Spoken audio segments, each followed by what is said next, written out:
firm of the Jaguars, protecting you and your family. Call 396-5555. Jacksonville.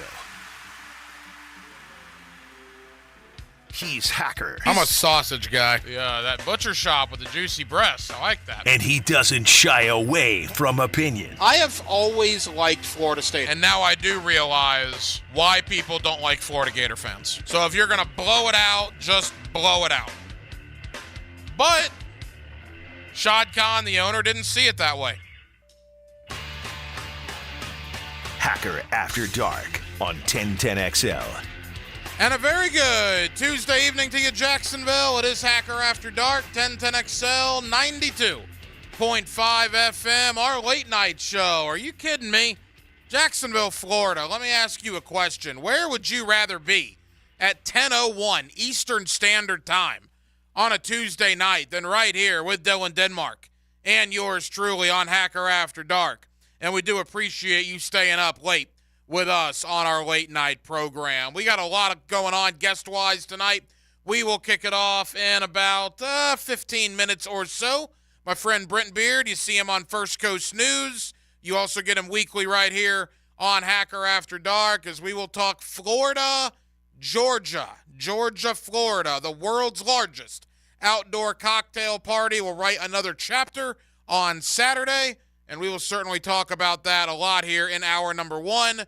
Also, Jamal St. Cyr of Channel 4, as we will look ahead to the Jaguars and the Steelers on Sunday. Jamal comes up in about 35 minutes. And at the top of the 11 o'clock hour, roughly, David Steele, former voice of the Florida Gators, will certainly get his thoughts on the Gators and the Dogs. But David Steele is now the longtime voice of the Orlando Magic. As the NBA is back, the Magic tip-off tomorrow night, and we will get David Steele's thoughts on all of that coming up later on here on Hacker After Dark. So we are absolutely loaded. We are glad you are with us. Every night here on Hacker After Dark, we do kick it off with a big deal of the night and Dylan Denmark. Let's do that right now. Time now for the big deal of the night. What's the big deal? What is the big deal? No big deal. It is a big deal. On Hacker After Dark. Florida Gator fans have not asked for a lot this year. I think realistically your expectations were 7-5. Maybe some of you thought 8-4. Some of you I know thought 6-6, which I thought was realistic.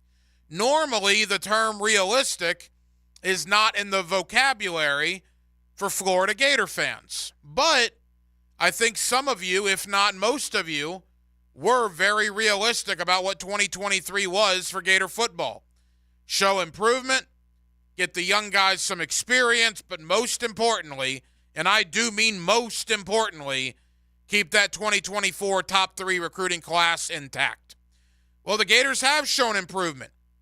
The Gators are getting a lot of their young guys some experience. And not only are they keeping that recruiting class intact, they're adding to it. They just added a 5-star from Daytona Beach, Maine, when L.J. McCray, a D lineman, over the weekend. So the expectations were realistic. But I think as time goes on and you figure out Florida might be a little better than we all thought coming into the year, I think expectations change, and that brings me to Saturday. Look, I don't think any realistic Gator fan expects Florida to beat Georgia. If you expect Florida to beat Georgia on Saturday, I would consider you unrealistic. Could it happen? Sure. Do I think it's going to happen? No, I don't. But getting back to Gator fans haven't asked for very much. You know what you need to ask for on Saturday? You need to ask Florida to hang around with Georgia, like Auburn did. Auburn's terrible, and yet Auburn hung around with these Georgia Bulldogs, like Vanderbilt did. Vanderbilt is terrible, yet Vanderbilt hung around with these Georgia Bulldogs. These are not the Georgia Bulldogs of 2021, and these are not the Georgia Bulldogs of 2022. They are very, very good. Make no mistake about it. They are very good. But they're not unbeatable like they were last year. Last year, you were not going to beat them. This year, you can beat them. It would be hard. It would be tough.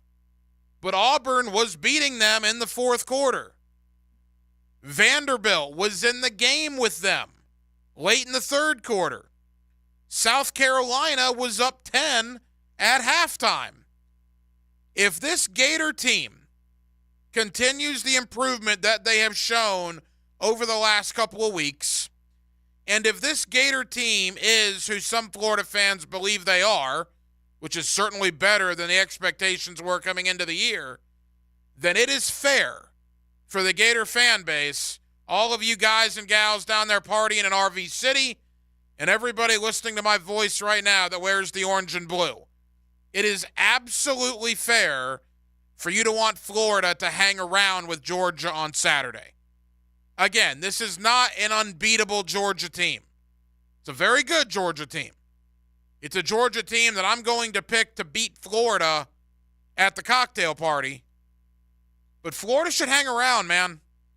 If Auburn can hang around, if Vanderbilt can hang around, and if South Carolina can hang around, then this Gator team should absolutely be able to hang around Georgia. And if they don't, if they get their wheels blown off, well, that's going to take away a lot of the good street cred that Billy Napier and that staff had bought up with the wins over Tennessee and the win over South Carolina. It's never a good thing to lose. There are no moral victories at the University of Florida. But let's be honest, Gator fans. If on Saturday at the cocktail party, the game hits, triple zeros in the fourth quarter, and Georgia wins the game 31-23, hard-fought battle, it's going to be kind of hard to be upset about that, right? Florida's playing more freshmen than anybody in the country. They're the youngest Power 5 team in college football. I think it would be hard to be upset losing a hard-fought 31-23 game to Georgia. On the flip side, if Georgia wins the game 41-13, well then yeah, that would be bad. Because Auburn, Vanderbilt, and South Carolina played Georgia tough. And if Florida doesn't at least play Georgia tough, I think that'll take away a lot of the goodwill that the Gators had bought themselves as of late. Denmark, you're a Gator alum. You got the orange and blue blood pumping through your veins. I like to consider you to be a pretty realistic Gator fan. That's fair, right? Florida not necessarily needs to win, but they need to hang around on Saturday, correct? Yeah, especially like you said the last couple of weeks. A lot of the SEC teams have hung around and they've played with them. If Georgia is up like 21 at halftime, that's not good. Especially you have a tough last month. You still got to play Missouri. You still got to play Arkansas next week, even though they don't look as good. And you still play LSU and Florida State. So it is a tough 5-game stretch. Now, Arkansas is bad. But aside from Arkansas, Florida's likely to be an underdog in every game, right? They're obviously an underdog against Georgia. They'll obviously be an underdog in Baton Rouge. They'll be an underdog when Florida State rolls into Gainesville. And I would imagine they're probably an underdog to Missouri at Missouri. Missouri's 6-1. Missouri's playing very good. In fact, the only game Missouri has lost, they kind of blew to LSU. They should be undefeated. In fact, it's interesting. Georgia plays Missouri a week from Saturday in what very well could be an SEC East championship game. I guess there is that question in the back of every Gator fan's mind, though, tonight. What if Florida wins? Again, you try not to think about it because I think, again, that's unrealistic. But they play the games, right? Florida's going to put their pads on just like Georgia is. They're going to lace up their cleats just like Georgia does. What if Florida wins on Saturday? And then all of a sudden, you beat Arkansas, and then you are 2 wins away at Missouri, at LSU, from winning the SEC East. How crazy would that be? Is it possible? Yeah, I wouldn't call it likely, but it is possible. But again, the overwhelming message tonight, Florida fans, I know you haven't asked for much, but you need to demand your Gator football team hang around with Georgia. Because if South Carolina can do it, and if Vanderbilt can do it, and if Auburn can do it, Florida should absolutely be able to be in the game with the Dogs at an absolute minimum to the middle to the end of the third quarter. And if it's a blowout before then, would not be a good look for Billy Napier and the staff and the team. And again, I think it would take away some of the things they have accomplished already this year. 641-1010 on the text line, designed by Lifetime Enclosures. If you want to give your thoughts, you are more than welcome to do so. We got high school ball coming up in the 11 o'clock hour. We got NBA talk. We got NFL talk. We got a ton going on. But next, let's get into this matchup. Let's get into the world's largest outdoor cocktail party. You know, I've been talking Florida, Georgia, Georgia, Florida with my friend Brent Beard on, I guess we've technically been on 4 different radio stations over the last 21 years. He's one of the guys that I've had on since the very beginning of when I started doing this, all the way back in 2002, 2003. It would not be Florida, Georgia week for me without talking to my buddy Brent Beard. You see him on First Coast News. You get him weekly right here on Hacker After Dark. With Dylan Denmark, the Hacker Ryan Green with you. Jacksonville, we're glad you're staying up late with us on a Tuesday. Let's talk cocktail party, Dogs, Gators. Next, 1010XL, 92.5 FM. One play can be the difference. He's racing down the sideline for the touchdown. Performance Painting presents the high-performance play of the game. That's how you finish right there. On 1010XL, Performance Painting. Prepare, protect, preserve. Everybody, Mike Dempsey here. Look, when I first stepped into Awaken 180 weight loss, they didn't just ask about the pounds I wanted to drop. They dug deeper, wanting to know the why behind it. What did I want to accomplish by dropping the weight? On-camera appearances where I feel confident? Check. Less joint pain? Double check. How about achieving a healthy body composition? That's a big check. And you know, I wasn't even sure how much I needed to lose at the start. It was about more than just a number on the scale. It was about reaching that optimal composition where everything in my body clicked into place. With the guidance of my outstanding coach, Mandy, we nailed down that number, 25 pounds, and in just over a month, boom, mission accomplished. My metabolism's now firing on all cylinders as I haven't put a pound back on. What are your goals? Bring them to Awaken 180 weight loss, and trust me, you'll be checking off those boxes in no time. Call 844-346-1800 to get started. That's 844-346-1800, or go online to awaken180weightloss.com. Hey, Jacksonville, I'm sure by now you've seen our bright green GFL trucks and containers throughout the greater Jacksonville area. We are an industry leader in solid waste and would love the opportunity to earn your business. We are committed to customer service, reliability, and have unwavering focus on safety. Whether commercial or construction, let us haul your waste away. Call 904-760-5880 to get a quote today. GFL, green for life. Ever wonder how you can transform your living spaces into captivating works of art? At First Coast Lighting and Fans, they offer a huge selection of high-quality products to match your desire for elegance, quality, and uniqueness. Visit their showroom on Phillips Highway at the Avenues and step into a world of quality without compromise. Discover the difference that locally owned expertise makes and let them help you experience the transformation from average to extraordinary.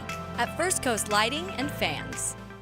Summer is ending, and the chill of fall is just around the corner. Is your heating system ready to conquer the upcoming cold nights and frosty mornings? Duck Duck Air Conditioning is here to keep you warm and toasty. Don't let winter sneak up on you. We're offering a system checkup for only $79 to ensure your heating system is tip-top for the colder days ahead. Call Duck Duck Air Conditioning at 904-862-6769 to schedule a checkup. Duck Duck Air Conditioning, your trusted feathered friend in home comfort. 904-862-6769.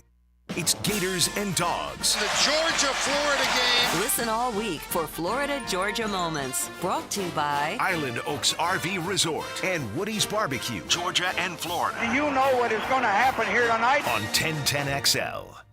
Allentown Mortgage gives you both a fast online application process and an expert mortgage advisor to get you the best mortgage at the most competitive rate in the nation. You can be a number at a big box bank and spend weeks filling out paperwork, or call Allentown Mortgage. Eric summed it up in his 5-star Google review. Allentown knows the mortgage industry. When the big boxes say no, they say yes. The whole process went very smoothly. Get the mortgage experience you want. Go to AllentownMortgage.com. That's AllentownMortgage.com. NMLS number 103917, 4810 Executive Park, Jacksonville. Men suffering from ED or PE, you'll see instant results on your first visit at Prime Men's Medical Center. For a limited time, your initial consultation and first treatment are totally free. You'll even get a gift that enhances performance in the bedroom. Call 904-664-8217. Malfunctions in your electrical panel can lead to hazards like fire or power outages, leaving your home at risk. So leave it to the pros and Mr. Sparky. 8 Sparky. Your on-time electrician, Mr. Sparky of the First Coast. Are you drowning in credit card debt? Want to get cash out of your home's equity? Loan Pronto can now do it in less than a week. Hey, it's Prosser here, and that's right. Loan Pronto's Equity Express line of credit just got even faster. You can get $50,000, $100,000, or even $200,000 in as little as 5 days. And you don't even have to touch your primary mortgage, so you can keep that 3% rate intact. Just get the money you need and pay off all those credit cards, or get that home improvement project started. With this revolutionary program, you can access up to 90% of your home's value, and in most cases, there's no appraisal. Stop paying insane interest rates to the credit card companies and get tens or even hundreds of thousands in cash in as little as 5 days. Call Loan Pronto now for the even faster Equity Express line. 904-999-1508. LoanPronto.com or 904-999-1508. That's 904-999-1508. Equal housing lender, NMLS 1661781, subject to lender approval. Pastor Joby Martin here with the Church of 1122. We are honored once again to partner with the Boys and Girls Club of Northeast Florida for the Great Futures Weekend, which includes golf and Mackenzie's 5K run at the esteemed TPC Stadium course. Help us continue to honor Mackenzie Wilson's legacy. That's Friday and Saturday, November 17th and 18th. You can golf or you can run. It'll be a great time. Additional info at MackenzieRun.org. Proceeds go to the Boys and Girls Clubs of Northeast Florida. 1010XL is presented by Farah & Farah, the official personal injury law firm of the Jaguars. Protecting you and your family. Call 396-5555. Jacksonville. Let's ring up another guest on the All-Pro Roofing phone line. Back here on 1010XL and 92.5 FM in the city of Jacksonville. We are glad you are with us. Florida and Georgia, Saturday, 3:30 here in Jacksonville. And all of a sudden, what's a pretty big game, right? Georgia, the number one team in the land. Florida comes in at 5-2, maybe a little bit better than even Gator fans thought coming into the year. Let's break it down with my friend Brenton Beard. You see him on First Coast News, and you get him weekly right here on Hacker After Dark. Brent, how you doing? Doing good. I still say this is the biggest week of the year in this city. It's always fun. Can't wait to be there. We have a special on First Coast News on Friday night at 7:30, so that will be interesting, as it always will be. And I will always say, too, that I hope this event stays in this city forever. I know we're in the midst of trying to figure a lot of that out, but for what it means to this town and to the fans and to the business people all over during this week, and the weather's cooperating, it is a special, special week. There is absolutely no question about that. And let's dive into the game. Let's start with the Florida perspective. And I think you and I talked briefly about this last week. 5-2, Brent. I think most Gator fans would have absolutely taken that through 7 games. The win over Tennessee, the biggest one of the year. They have to feel really good about that win over South Carolina. And now, look, obviously we know Georgia's the big favorite, and we'll get to that. But for what Billy Napier had coming into the year and for what Gator fans thought about this team coming into the year, 5-2 is probably pretty good right now. No question. A lot of Gator fans mentioned at the beginning of the year that they would have signed a contract to have 6 wins and be able to go to a bowl game. and if they beat Arkansas, and I believe they will, that at least at that point they would, and we won't get ahead of ourselves. But they made substantial progress. The win over South Carolina was important. Look, I understand South Carolina by no means is a great team, but particularly defensively. But heck, the reality is they made 2 75-yard drives in the fourth quarter. They were behind by 10. They were able to come back from that. That can't help but give you confidence. They've recruited well by picking up the McCray kid from Daytona Beach when Florida State, Miami, and I believe Auburn also wanted to get him. So, I mean, all in all, look, they've got their problems, and we'll talk about that. But in this juncture of the season, to have lost to what you've got to consider are 2 ranked teams in Utah, which still may be the best team in the Pac-12, in Kentucky, which has gotten a bit of a dip, but I think they'll be back and still may win, 8 or 9 games before the year's over. Florida's making progress. Brent Beard, you see him on First Coast News. You also get him weekly right here on Hacker After Dark. And Brent, you see the idea with the Gators, right? The lines of scrimmage. You know, why is Alabama so good every year? Why is Georgia so good every year? Well, they have good skill positions, certainly, but they just beat you up on the O-line and the D-line, and people can't match that. And you look at Florida, and those young D-linemen are playing very, very well. You look at this recruiting class they have coming in, it's a top 3 class in large part because they have a phenomenal defensive line class coming into Gainesville beginning in January. So you kind of see the image of what Billy Napier's doing, following in the footsteps of the likes of Alabama and Georgia. Yeah, and look, that's the way you win in college football. We try to make this complicated, but the reality is if you run the ball and stop the run, and that will never stop, I don't care what level of football that you're on, that gives you a real advantage. And again, the thing that we're seeing is this is why teams that have a really good front 7 on defense and are among the leaders in tackles for loss, or really doing as well as they are, and the ones who can't play defense, i.e. Southern Cal, or never really going to reach the goals that they want.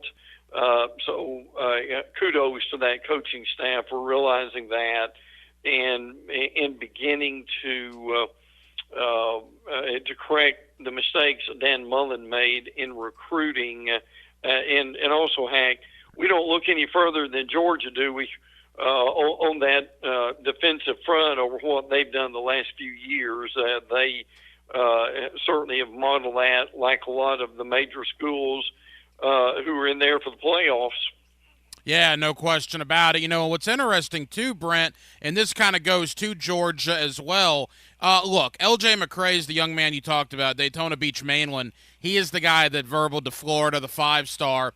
Georgia was also one of the hats on the table. And look, Georgia's still very good. That defense is very good. I'm not saying that Georgia's going to fall off a cliff. But you and I talked about this last year, and it's starting to bear fruit.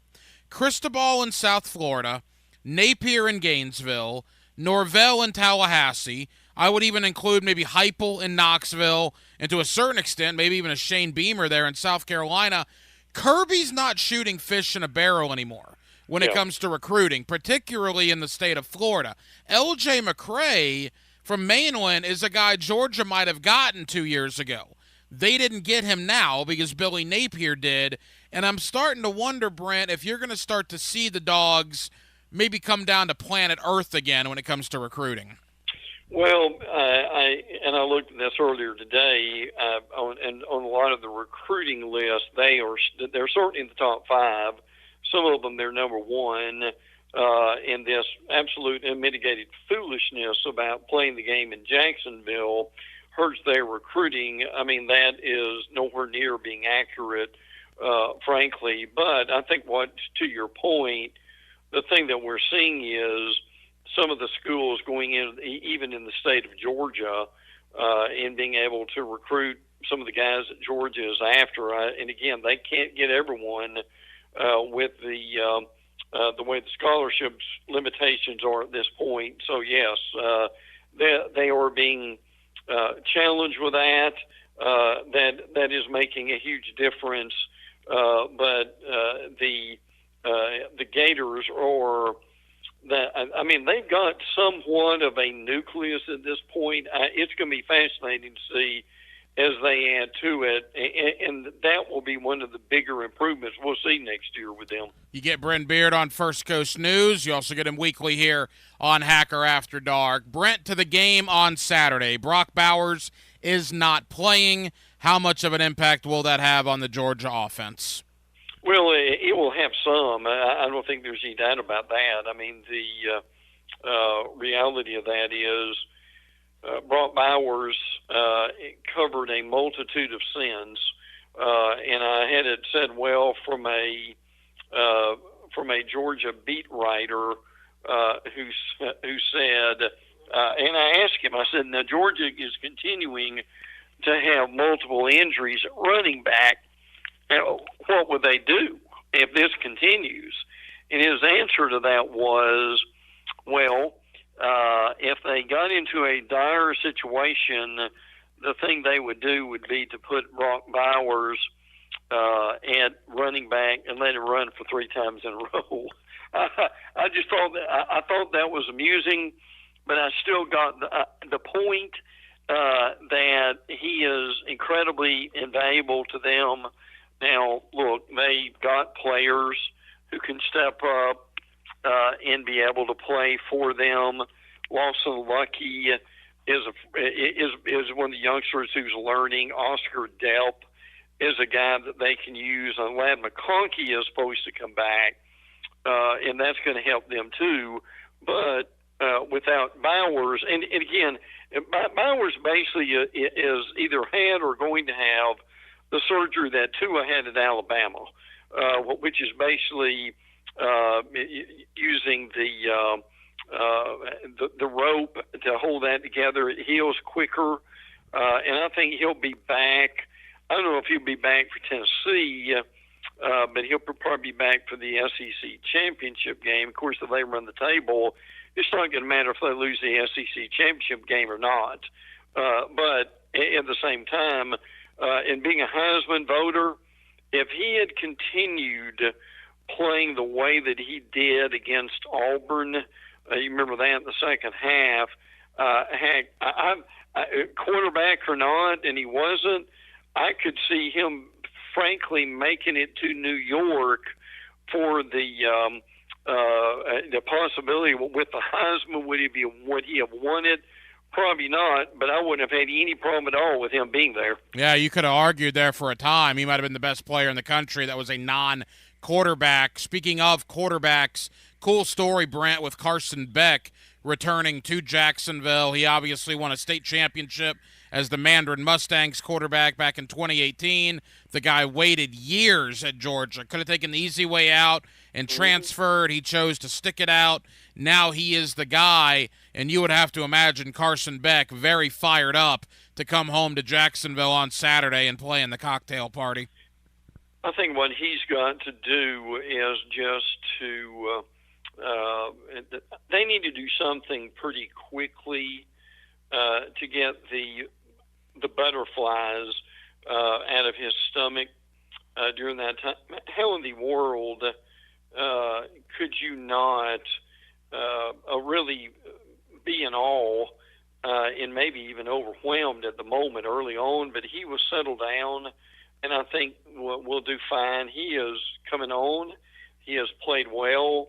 I think he's going from a game manager to somebody who can make some plays, particularly if he stays within himself. But he just has too many weapons around him to allow any nerves to get him for any length of time.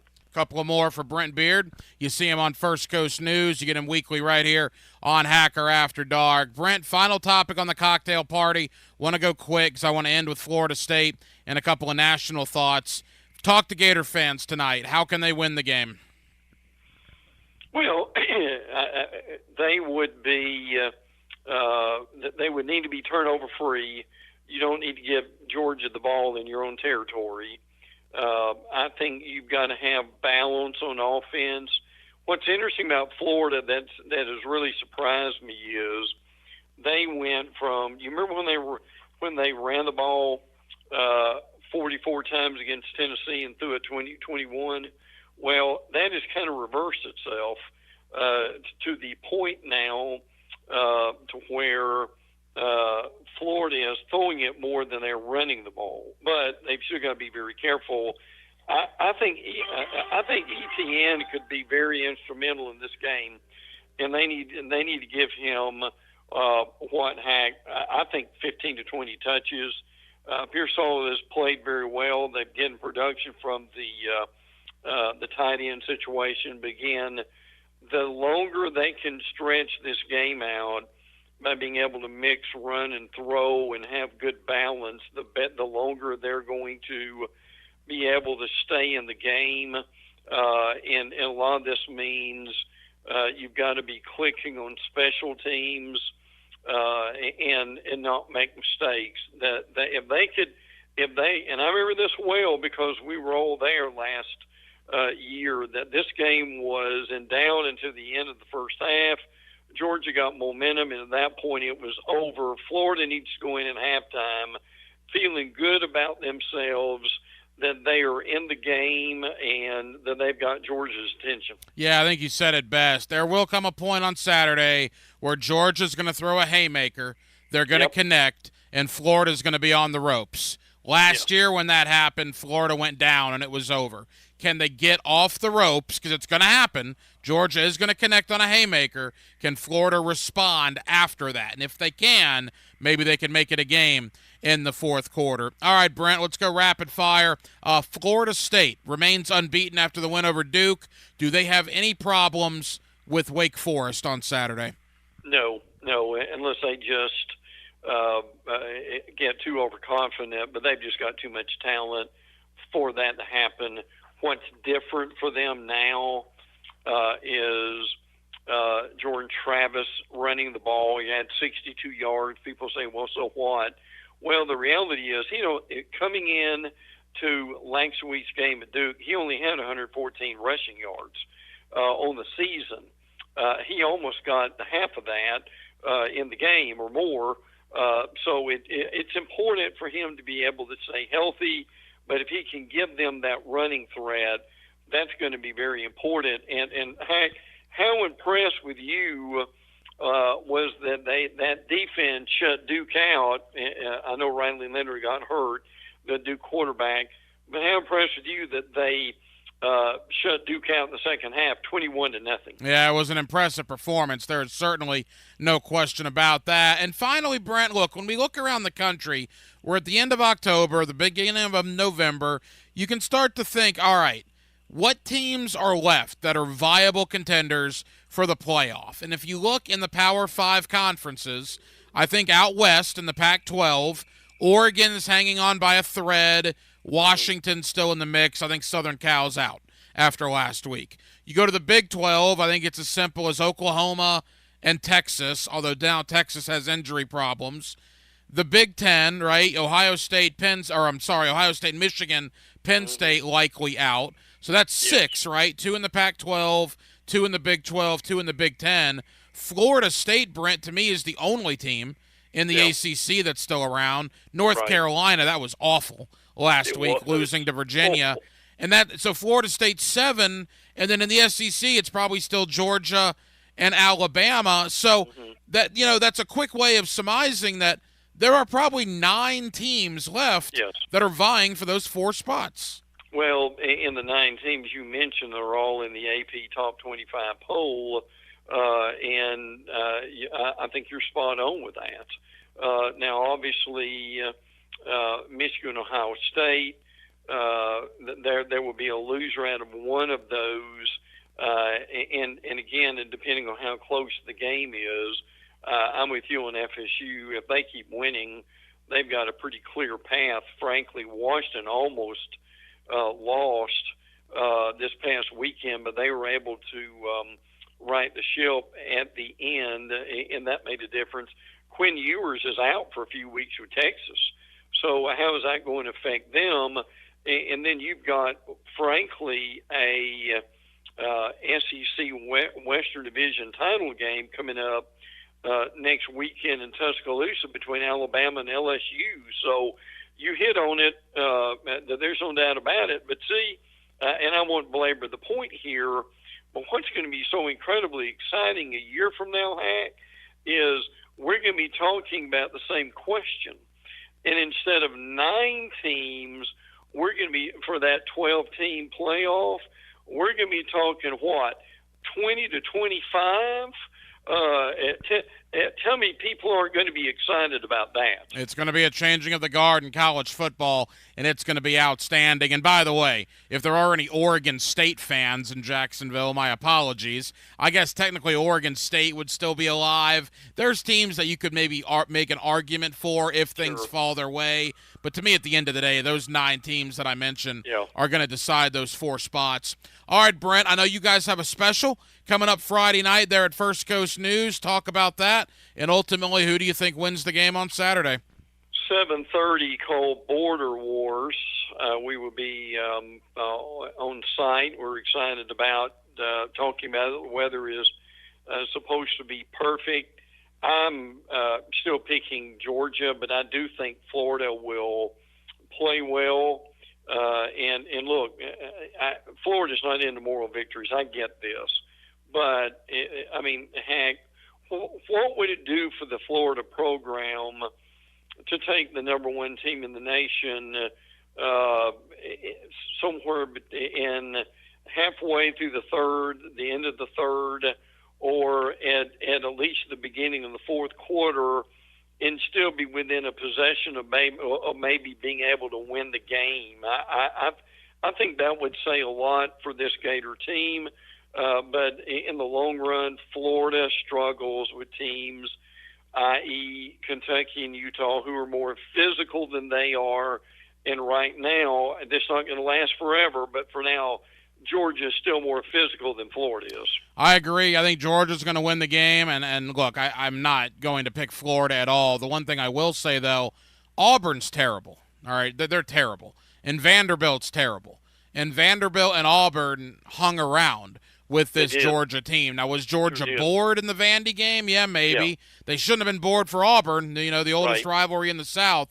This is not the Georgia team from the last couple of years. They're still very good, but this is not the team that was in 2021 or 2022. So I think if Auburn can hang around with them, and if Vanderbilt can hang around with them, the expectation should definitely be for Florida to at least hang around with them for quite some time. We'll see what happens on Saturday. Catch Brent Beard on Friday night. Border Wars there on First Coast News. Brent, enjoy the cocktail party. We'll be back next week to recap all of it here on Hacker After Dark. Thank you, my friend. Always a pleasure, bud. And we'll look forward to catching you Friday night, too, okay? Yeah, schedule for us has changed a little bit this week. So, obviously, regular show tonight, regular show tomorrow, 8 to 10. Thursday, we're going to have Bowles and Bishop Kenny because all the Duval County schools play on Thursday night because they need all the security they can muster downtown on Friday. So we're going to have the Thursday night lights this week as we will be on following Bowles and Bishop Kenny, talking to Victoria's high school coaches in the Duval County area. And then Friday, we have a regular Hacker After Dark from 8 o'clock until 10 o'clock. So certainly looking forward to that. So we're, adjusting with the week. It's a busy week here locally. It's a big week. Florida, Georgia, and, of course, the Jaguars and the Steelers. 5-2 Jacksonville, 4-2 Pittsburgh, up in Pittsburgh. Let's start previewing the Jags and the Steelers. Let's look back on the Jags and the Saints. My friend Jamal St. Cyr of Channel 4, always kind enough to join us here on Hacker After Dark, and he's next. It's a Tuesday night. in Jacksonville, Florida. I will tell you, in the NLCS, the Arizona Diamondbacks are very, very close to making a World Series appearance. They just got out of a big jam. They are going to the top of the 8th in Philadelphia, Game 7. Arizona up 4-2. We are 2 innings away from potentially Arizona and Texas in the World Series. That would be a ratings bonanza for Major League Baseball. Jamal St. Cyr, Channel 4, talking Jags with you next on Hacker After Dark. Catch the Jacksonville Jaguars every day. Jaguars Today from the Jacksonville Orthopedic Institute studios. With Mike Dempsey and Fat Tony talking teal every weekday from 10 to noon. Jaguars Today On 1010XL.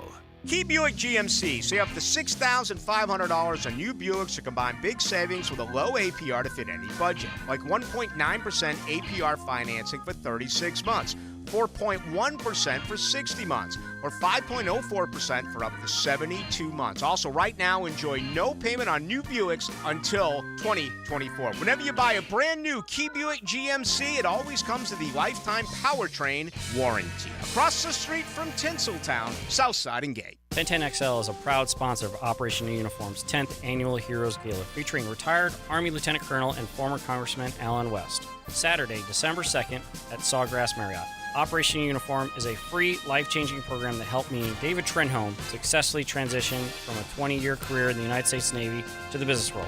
Join 1010XL and sponsor Operation Uniform's 10th Annual Heroes Gala today. Go to onuvets.org. That's onuvets.org today. Hey everybody, Mike Dempsey here. Football season's in full throttle, and you still haven't tried Underdog Fantasy's Pick'em game yet? Underdog just extended a $500 new sign-up match, so now's the time. Here's how the game works. You pick between 2 to 5 players, select whether they'll go higher or lower on one of their stats, then do what you usually spend game day doing, watching football. You can win up to 20 times your money in a single game by going 5 for 5. It's a fantasy game, but you can win real cash. So head to Underdog Fantasy's easy-to-use mobile app or UnderdogFantasy.com. Sign up with promo code 1010XL, and right now you'll get your first deposit matched up to $500. Remember, that's Underdog Fantasy. Use promo code 1010XL. Underdog now matching sign-up deposits up to $500. That offer won't last forever. So use promo code 1010XL. You do have to be 18 or older and present in a state where Underdog Fantasy operates. Terms apply. Concerned with your play? Call 1-800-522-4700 or visit ncbgambling.org. This Date in Sports History is brought to you by Southeast Orthopedic Specialists. On October 24th, 1959, Wilt Chamberlain scored 43 points in his NBA debut with the Philadelphia Warriors.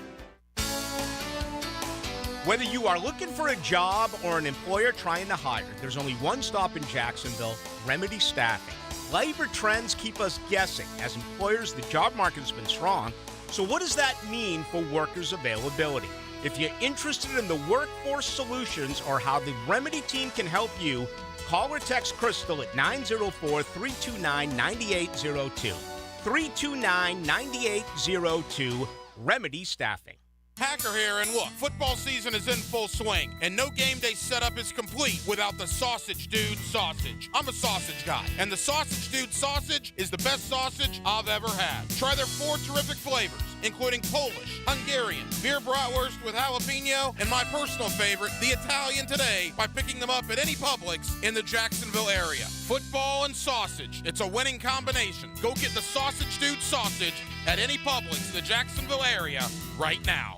Wood floors should make your home look cozy and inviting, but old worn-out floors can look kinda Let Renew Solutions give your floors a stunning makeover.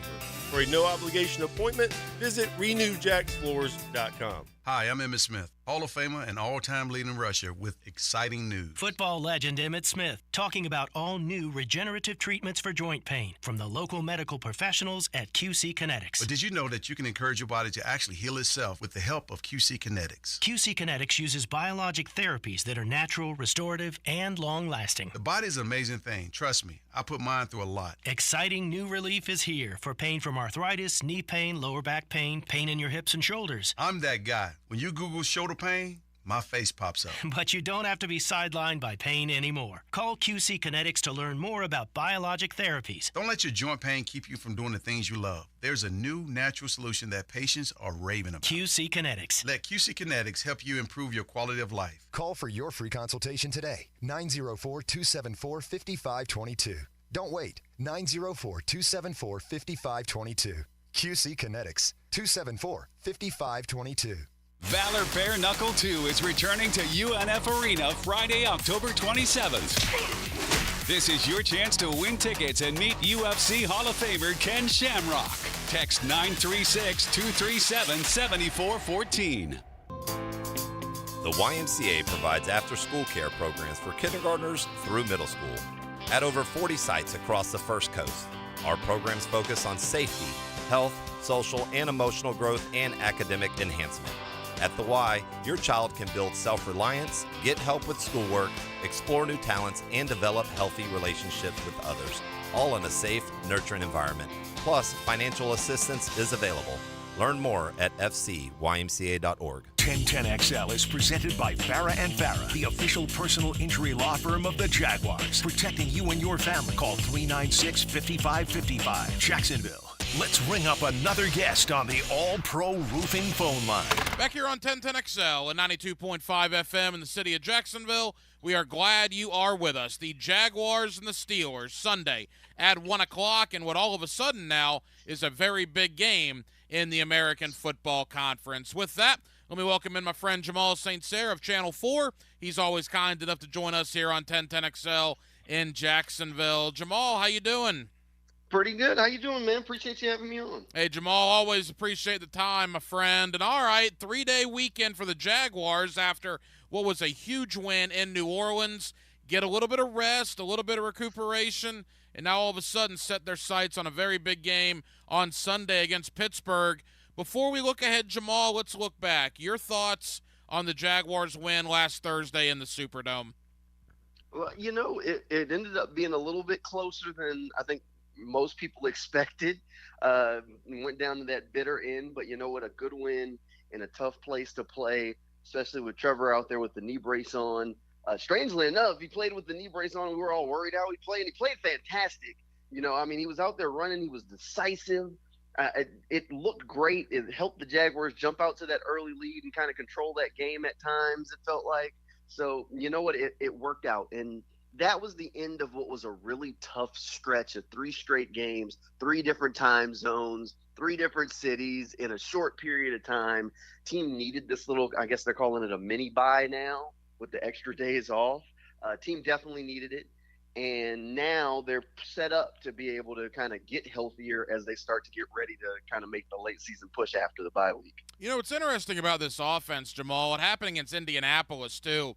There are obvious lulls, right, in the offense where they just look awful at times. I think in 4 drives, they had 3 and outs of those 4 drives against New Orleans. And yet at the end of the day, you look up on that scoreboard and they had 24 offensive points. Obviously 31 when you add a Lewickin's pick 6, but it doesn't look pretty at times, yet they're getting the job done on the scoreboard.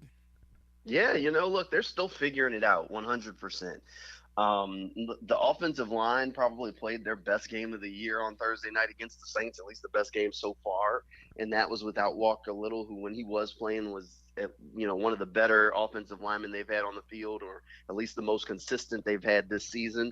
So, you know, if you figure adding him back helps them take another step there. And that Saints defense is good. That is a high-quality defense there in New Orleans. So the Jaguars were able to give them a little bit of trouble. The Saints kind of held them in the second half there, gave them some trouble. But this team is 100% still figuring it out. They're trying to figure out how to have that offense clicking for 4 quarters. And a big part of that, honestly, I think we don't talk about it enough. Zay Jones is a big part of what they want to do offensively. And he opens things up for other people with just some of the routes he runs and the ways he's able to run them. So not having him out there on the field does change some of the things that they like to do out there more than maybe we give it credit for at times. Jamal St. Cyr of Channel 4 here with us on 1010XL in Jacksonville. You know, Jamal, the entire offseason, Calvin Ridley was the shiny new toy, right? Evan Ingram got the brand new contract, and there was all the talk about all those guys. I agree with you about Zay Jones. Unfortunately, he's been injured. Hopefully, he can get back and stay out there. But that brings me to Christian Kirk, right? Old reliable is what I'm calling him, even though he's only been here for, 25, 26 regular season games. But that guy he might not get all the acclaim or the prestige or anything you want to call it, but 6 for 90 in the game-winning touchdown. I mean, he's really coming on again. You got to love Christian Kirk and what he brings to this team. Oh, man, he's so consistent at what he's able to do week in and week out. And I know last year when they signed him, the talk was, oh, they paid him too much and oh, this and oh, that. And then you sat down and you watched the Jaguars last year, and at times it felt like the passing game was simple as Trevor Lawrence to Christian Kirk. And that was what they had to do because he was the guy who was available. And then now you bring in Calvin Ridley, and that's actually helping to open up things for Christian because teams aren't able to just focus on him anymore.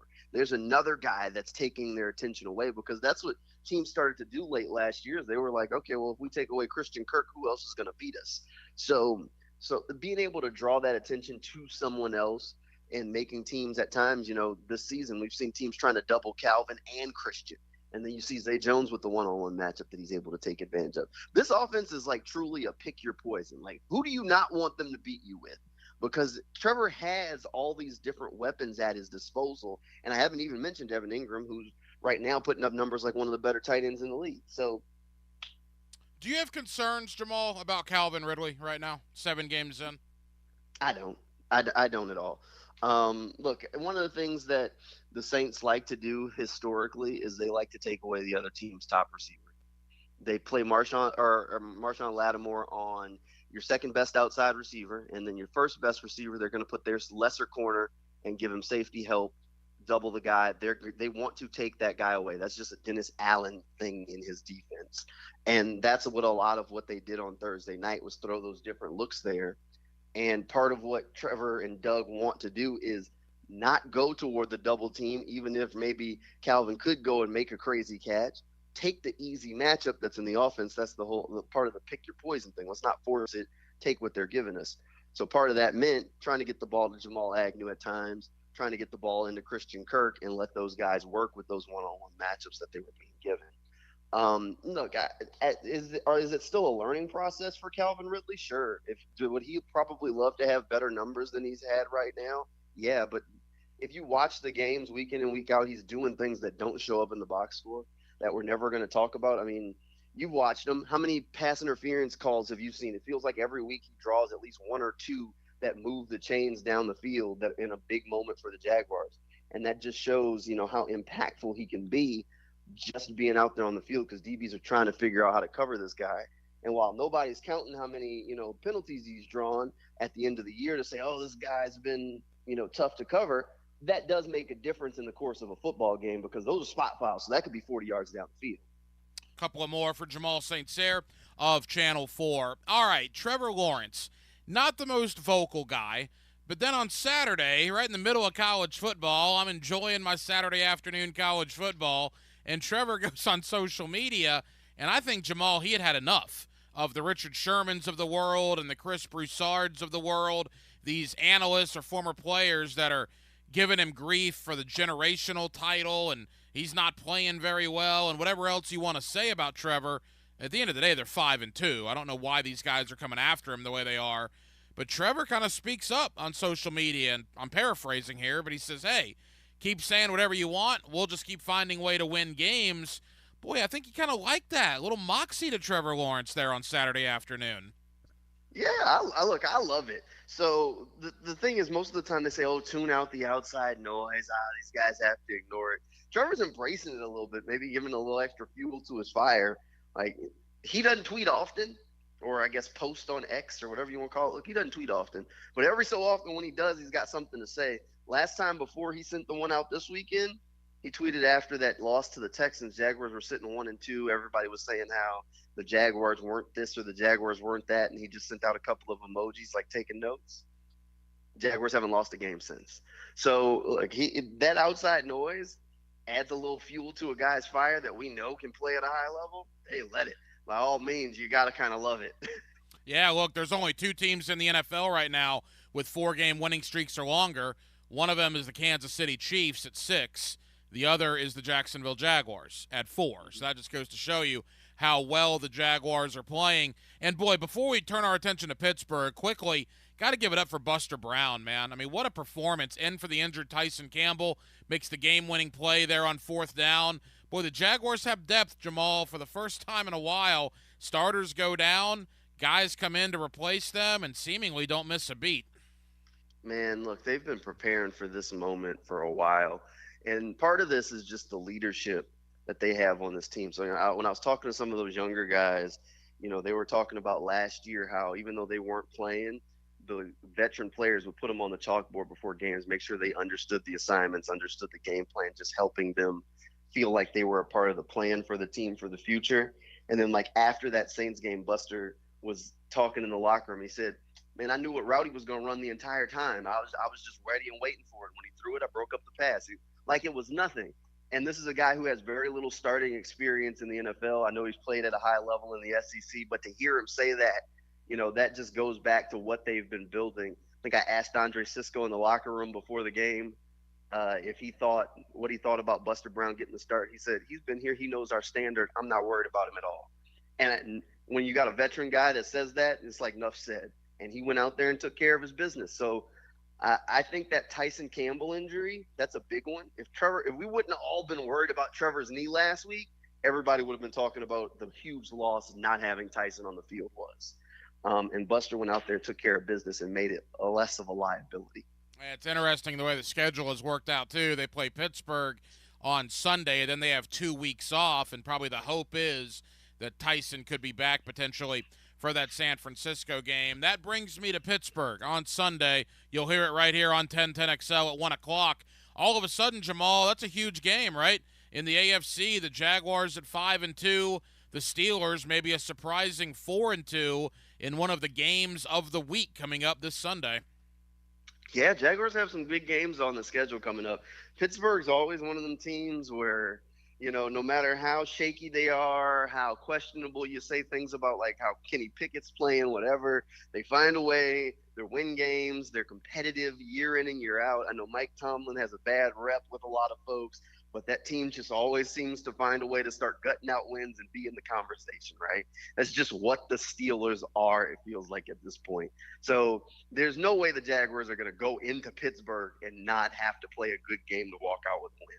They're just going to have to. And it's going to be one of those tough games. There's a lot of history of the Jags going into Pittsburgh and walking out with big, epic wins. And this might be another, page in that storybook if they pull it off on Sunday, because this is just a tough team. You're going to have to block TJ Watt. You're going to have to deal with Kenny Pickett. He's got both of his receivers back. So they're going to have to have their work cut out for them. Yeah, there's no question about that. And you mentioned TJ Watt. Look, Anton Harrison's been very good since the Kansas City game, and now he's playing a guy in Watt that is arguably the best defensive player in the league. He's certainly in the conversation.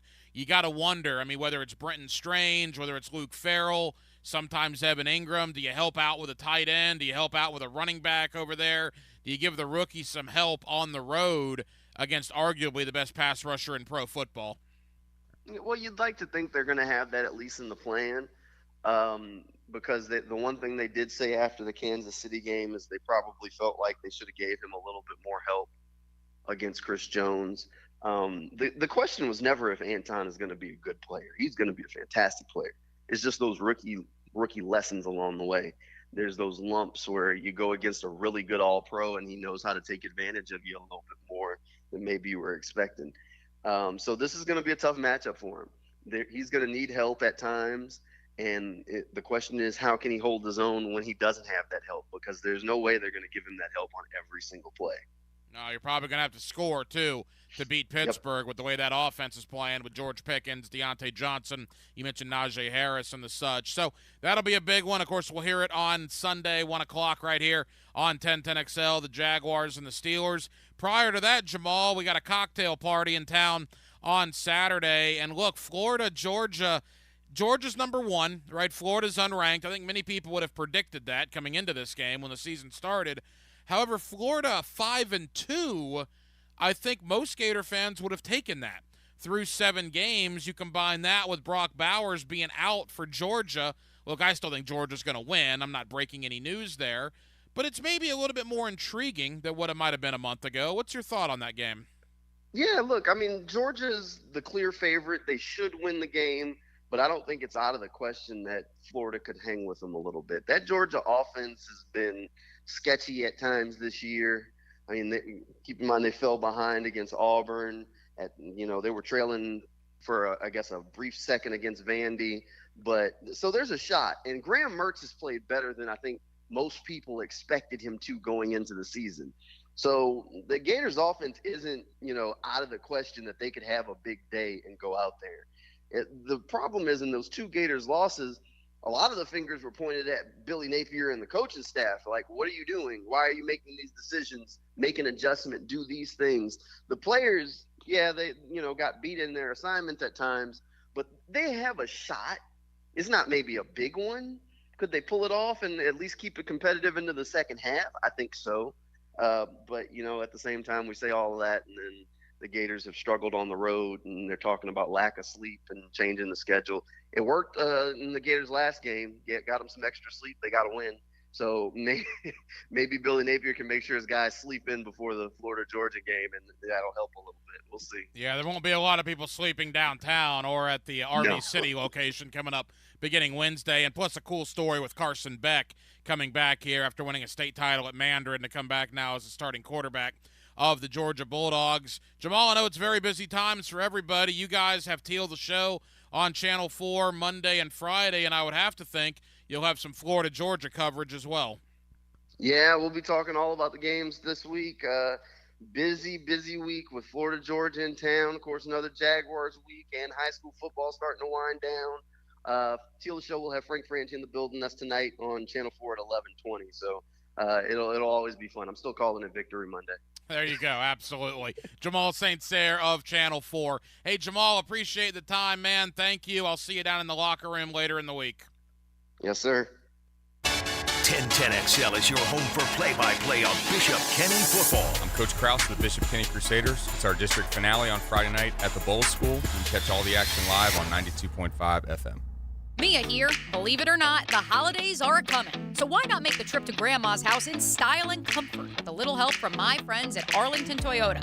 Arlington has over 575 new Toyotas available, and your new Toyota purchase comes with Arlington's lifetime warranty. Arlington even has all makes and models of used inventory. I'm talking over 400 on the lot. You even get Arlington's 30-day exchange program with your pre-owned purchase. Why wait? Shop in person at 10939 Atlantic Boulevard or online at arlingtontoyota.com. Are spooky plumbing problems haunting your home this Halloween? Don't be scared. Call Duck Duck Rooter, your ghost-busting plumbing heroes. Hi there, I'm Brian, your friendly plumber. Is your toilet making ghostly groans, or is your sink dripping like a vampire's fangs? Don't let plumbing problems give you the heebie-jeebies. Call Duck Duck Rooter at 904-862-6769 and chase those spooky issues away. Duck Duck Rooter, because even plumbing nightmares deserve a happy ending. Quacktastic service guaranteed. Ever wonder how you can transform your living spaces into captivating works of art? At First Coast Lighting and Fans, they offer a huge selection of high-quality products to match your desire for elegance, quality, and uniqueness. Visit their showroom on Phillips Highway at the Avenues and step into a world of quality without compromise. Discover the difference that locally owned expertise makes and let them help you experience the transformation from average to extraordinary. At First Coast Lighting and Fans. Jacksonville Orthopedic Institute is the sports medicine leader in Northeast Florida. We're proud to be the official sports medicine provider for your hometown teams, including the Jaguars, Sharks, Axemen, Armada, and the Jumbo Shrimp. We have the most cutting-edge resources for sports medicine care, including active armor casting, Alter-G anti-gravity treadmills, and highly trained physicians and athletic trainers. JOI is truly where the pros go, and so should you. What airline is now allowing their male pilots to wear makeup, paint their nails, and carry handbags? When you call Southern Oak and file a claim, you'll be handled by our hand-picked vendors who will analyze any roof, storm, or water damage. It'll save money for you. Our family protecting yours. Southern Oak Insurance. British Airways has introduced new uniform policies, allowing their male pilots to wear makeup, paint their nails, and carry a purse. Southern Oak Insurance, our family protecting yours. The flagship station of the Jacksonville Jaguars. WJXL FM, Jacksonville Beach. Pastor Joby Martin here with the Church of 1122. We are honored once again to partner with the Boys and Girls Club of Northeast Florida for the Great Futures Weekend, which includes golf and Mackenzie's 5K run at the esteemed TPC Stadium course. Help us continue to honor Mackenzie Wilson's legacy. That's Friday and Saturday, November 17th and 18th. You can golf or you can run. It'll be a great time. Additional info at MackenzieRun.org. Proceeds go to the Boys and Girls Clubs of Northeast Florida. Are you drowning in credit card debt? Want to get cash out of your home's equity? Loan Pronto can now do it in less than a week. Hey, it's Prosser here, and that's right. Loan Pronto's Equity Express line of credit just got even faster. You can get $50,000, $100,000, or even $200,000 in as little as 5 days. And you don't even have to touch your primary mortgage, so you can keep that 3% rate intact. Just get the money you need and pay off all those credit cards, or get that home improvement project started. With this revolutionary program, you can access up to 90% of your home's value, and in most cases, there's no appraisal. Stop paying insane interest rates to the credit card companies and get tens or even hundreds of thousands in cash in as little as 5 days. Call Loan Pronto now for the even faster Equity Express line. 904-999-1508. LoanPronto.com or 904-999-1508. That's 904-999-1508. Equal housing lender, NMLS 1661781, subject to lender approval. Keep your ball out of the rough with the Edwin Watts Golf Hour.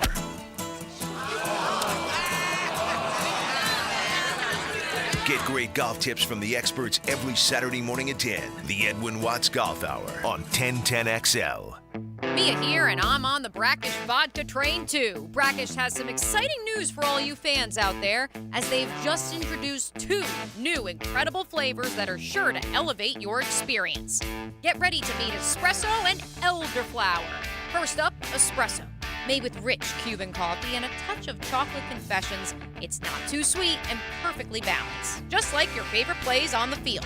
Drink like a local. Drink Brackish Vodka, proud partner of the Jacksonville Jaguars. Do you love sports? Do you also love wings? Enjoy the best wings in Jacksonville in Miramar, Mandarin, and Oakleaf at Players Grill. Watch your favorite teams and enjoy burgers, pizza, salads, and of course, wings. Players Grill, where the neighborhood meets. 1010XL is presented by Farah and Farah, the official personal injury law firm of the Jaguars, protecting you and your family. Call 396-5555. Jacksonville. Let's ring up another guest on the All-Pro Roofing phone line. Back here on 1010XL and 92.5 FM in the city of Jacksonville. We are glad you are with us. Boy, the Jaguars got a big one on Sunday against the Steelers. We got the cocktail party in town on Saturday with Florida and Georgia. But before all that, it's my time of year as the NBA returns. It is opening week in the association, and that means my beloved Orlando Magic back on the floor beginning Wednesday night, opening night, against the Houston Rockets. With that, let's head to Orlando.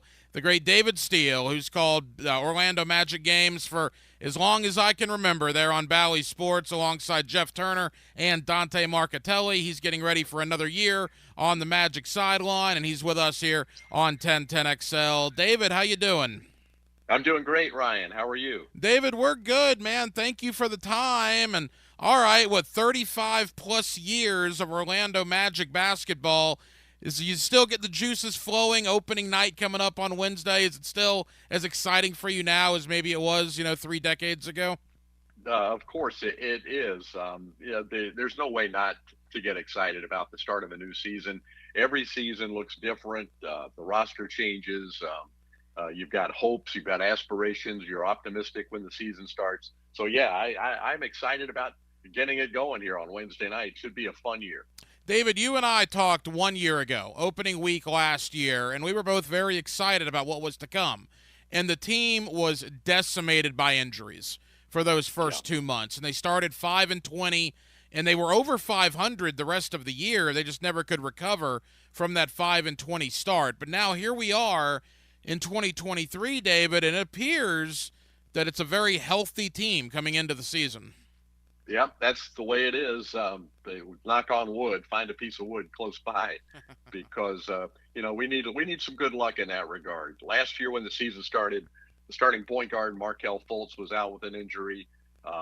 Mo Wagner was out with an injury. Soon after, Cole Anthony got hurt, and like you said, the team was pretty much decimated by injuries for about the first 6 weeks of the season. And after getting everybody back, there was a lot of great basketball that this team played. You mentioned it, about a 500, I think 29-28 was the record over the last 50 plus games. So yeah, if the team stays healthy, you look at, it's a young group, and there's going to be some natural improvement from young talented players. You added a nice piece in Joe Ingles. I think it's got a chance to be a very good year. The television voice of the Orlando Magic, David Steele, here with us on 1010XL in Jacksonville. David, year 2 for Paolo Banchero. He was nothing short of sensational his rookie year, and I would have to imagine expectations for year 2 have to be through the roof down there in Orlando. Yeah, they really are.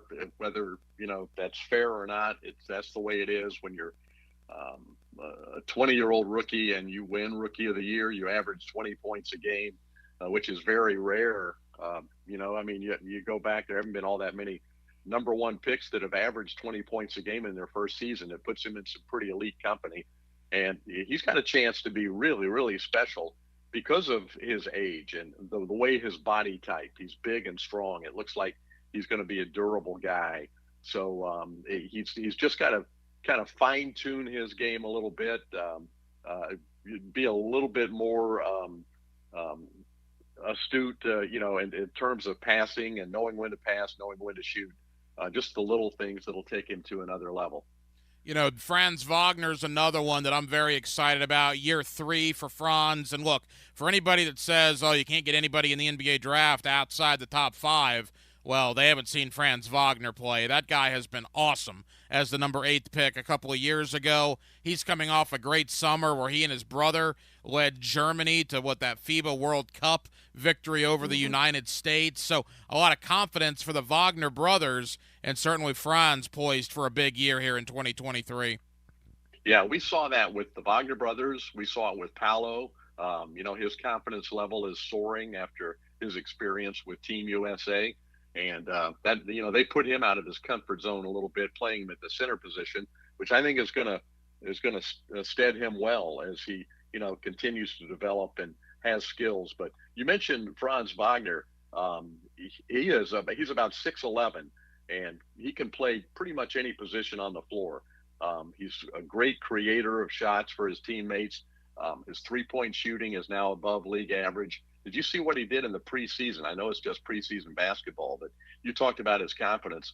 He shot 90% true shooting percentage, which that figures in free throws, threes, and regular 2-point field goals. He led all NBA players in the preseason with 91% true shooting. So he is playing with great confidence right now. Franz Wagner and Paolo Banchero get all the headlines, but I got to tell you, I think the Magic, David, have one of the more underrated big men in the league. I love Wendell Carter Jr., and I know there were some injury problems with him in Chicago. Things didn't work out there. The Magic acquire him in the Nick Vucevic trade, and ever since arriving to Orlando, Wendell Carter's been terrific. He's still a very young basketball player. I believe he's only 24 still, which is crazy to me. I think Wendell Carter's another one that could have a very big year this year. He can make a leap if he can just stay healthy. You look back at his history, you mentioned it a little bit there, Ryan. I think the most games he's played in an NBA season is 62. So, so he's missed at least 20 games in every year.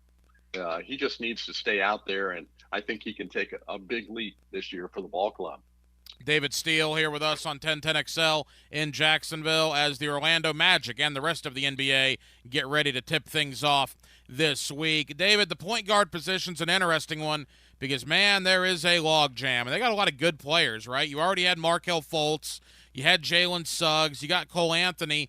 Then they draft Anthony Black out of Arkansas in the lottery. Some people were scratching their heads, like, what are you going to do at the guard position? Well, I'm very curious to find out because you got 4 young, really good guards now in that rotation. You do, and then you've also got a veteran in Gary Harris who has played a lot for the team the last couple of years also. So, yeah, you said it. There's a logjam in the backcourt. Coach Mosley has been very clear about all of the competition at practice. You know, his point is that the players will tell him who's going to get the minutes. The competition has been fierce. You'll see Markelle Fultz going at it with Cole Anthony and Jalen Suggs battling Markelle Fultz in scrimmages and throughout practice. And it can get pretty heated. But, these guys are competitors and they all want minutes, and they're having to fight for those minutes right now. As far as Anthony Black, 19-year-old kid from Arkansas, and he's got amazing talent. But you look at, like you said, that roster ahead of him, it's going to be hard to see him getting a lot of minutes, at least early in the season. I think the Markelle Fultz story is a great one. I mean, he was written off by NBA insiders, deemed to be one of the biggest busts in recent memory in the NBA draft. And look, Markelle Fultz has come to Orlando. He's worked and worked and worked. And I got to tell you, David, watching Markelle Fultz right now, there are a lot of point guards. There are a lot of teams, rather, that wish they had Markelle Fultz. I would take him over quite a few starting point guards in this league. Well, you're right about the injuries, and being the number one pick in the draft put unbelievable expectations on him. So, that's been unfortunate. But you're right. He has been really, really good. After that 21 game absence last year, he really settled the team down. He's Jeff Turner says it best. He likes to point out Markelle. He gives you what you need when you need it. If you need a bucket, he'll get to his spot in the mid range and knock down a big jump shot. If you need a steal and an extra possession, he'll give you that. If you need an assist, he'll give you that. He's really a smart player. I agree. I think he's very underrated. One of the great stories in the NBA. Couple of more for David Steele, the television voice of the Orlando Magic. You mentioned Joe Ingles, David. Look, it's a very young Orlando team. They needed a veteran, and to me they needed a veteran with a little attitude, right? A little veteran that's not afraid to mix it up out there, and I think they got all that when they brought in Joe Ingles. Yeah, I agree. And a shot maker, which is not bad either, a career 40% three-point shooter, which the team could use. As you know, three-point shooting and offense in general has been a challenge for the last 8 or 10 years. So Joe Ingles is going to be a nice addition. Put him out there 18, 20 minutes a night, which is probably about a realistic number of how much he'll play. At age 36, I think he'll still be very efficient. Really a smart player, too. He's a very good playmaker, excellent pick-and-roll offensive player. I think he's going to fit really well with Banchero and Wagner, who get a lot of attention, when they drive to the basket. They're looking for people to kick the ball out to make shots. I think Ingles is going to be there to do that. David, give me some good news on Jonathan Isaac's health. Well, it is good news. Again, let's knock on wood, but he made it all the way through camp. And when you consider how many games he's missed since the Disney bubble, when he tore up his knee very, very badly and missed pretty much 2 years, but he's healthy now, and he's been very good. They held him to about 9 minutes a game in the preseason. But Ryan, I watched pretty much every practice until the team played its first preseason game, and he was out there he's doing everything. He looks great. He's in a good place mentally. He's excited to be back, and he's a difference maker when he's out there. He's one of the top defensive players in the NBA. You hate to use the word pressure, David, as we start wrapping up. You hate to use the word pressure, but let's be honest. We know what Jamal Mosley inherited, right, when he took this job as the Magic head coach. But it is year 3 now, and you need to start, to me, seeing some improvement. Getting in the play-in tournament situation, getting in the mix there. Is that the thought in Orlando, that this is the year that they need to see something from this young team? Yes, that's been the stated goal. The playoffs are the goal, and the play-in tournament, however you get there, it doesn't really matter. But this team wants to be, and they think realistically they can be a playoff team this year in the Eastern Conference. It's just going to take, again, the natural growth of the young guys, Wagner, Banchero, Suggs, and Fultz. Wendell, you mentioned 24 years of age. And then I think a better bench with Joe Ingles and Jonathan Isaac healthy. It's the team has a chance to be like a 500 team, I think, in the Eastern Conference this year, which at least would get you in the play-in tournament. You know, I've followed the Orlando Magic since day one. You've obviously been there since day one. You would know better than I would. I can't remember the NBA sending Orlando out west this quickly. I mean, you guys, they play Houston on Wednesday, and then they're out west to Portland and the Lakers and the Clippers and the Jazz. I was stunned when the schedule came out. What's the thought on such an early West Coast trip? I don't know. I wish I could tell you. You're right. It has not happened before. I was thinking about it just this morning that on Thursday I'm going to be getting on a plane and going to Portland, Oregon, which is kind of strange to think about after that game. I'm just trying to get ready for the game on Wednesday, but it's going to get serious real quickly when we get to the airport on Thursday afternoon. And strange schedule. Oh, yeah, and the season series with the Lakers is over November 4th. I mean, it's crazy. They got 2 games with the Lakers, 2 of their first 6, I believe, against LeBron and the Lakers, and they won't see him again. That's right. Yeah, just nuts. All right, David, you'll be on the West Coast, but you've certainly been to Jacksonville for the cocktail party many times. Should be a good one with Florida and Georgia. The Dogs come in number 1. Florida comes in at 5-2, maybe better than some people thought. What's your thought, David, on the Gators and the Bulldogs on Saturday here in Jacksonville?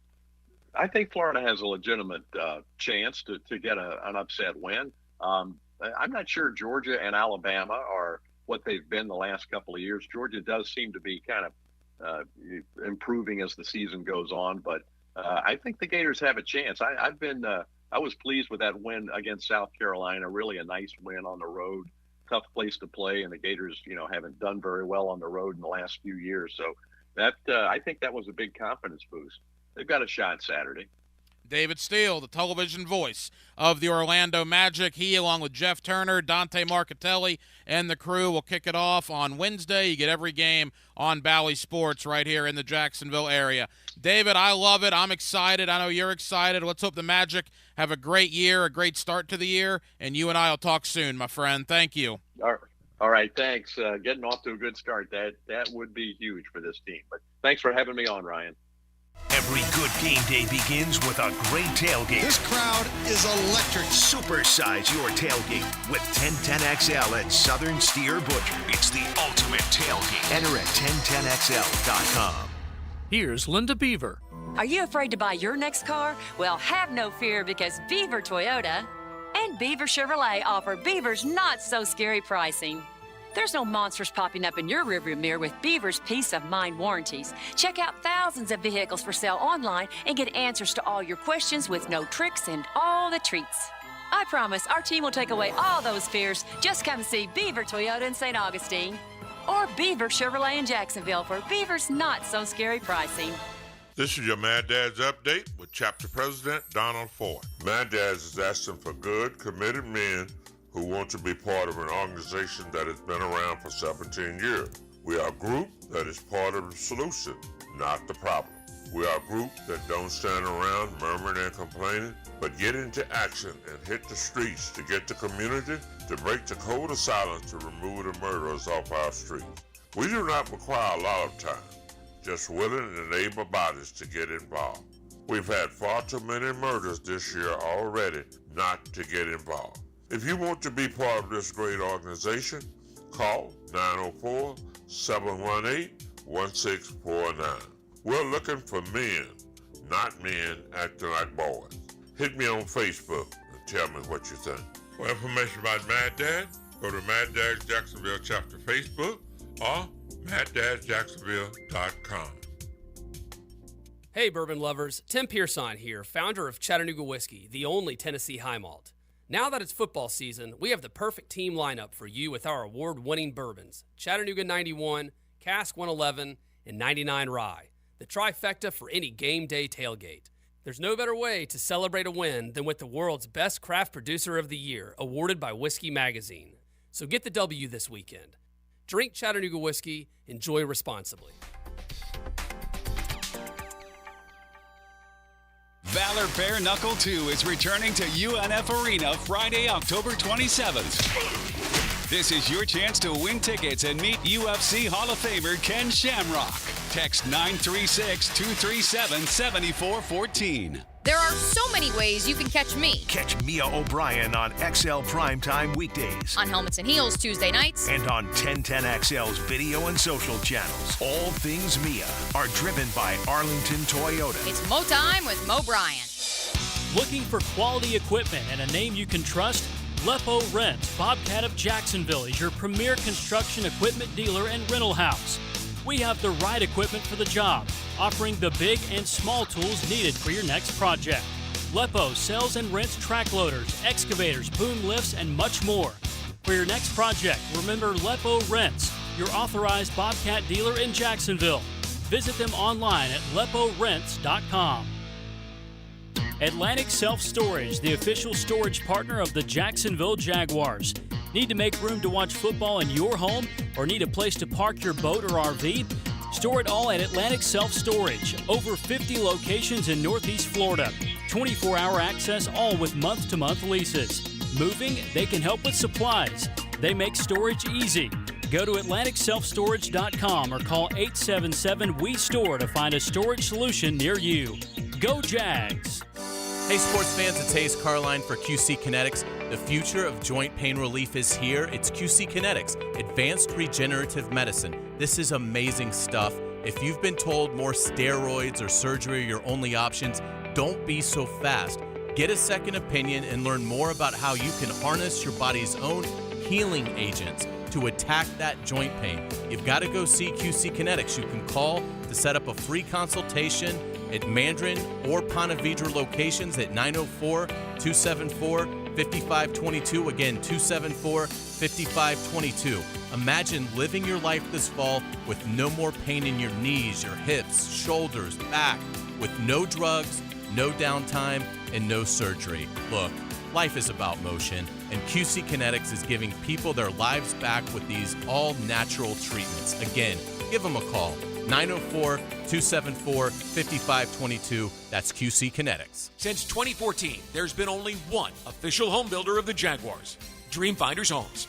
With quality-built homes and a speedy move-in process, we're in 20-plus communities in the best locations across Northeast Florida. Dreamfinders Homes is everywhere you want to live. So get off the sidelines, Jags fans, and get into the game. Let Dreamfinders help you navigate your home purchase and offer great interest rates.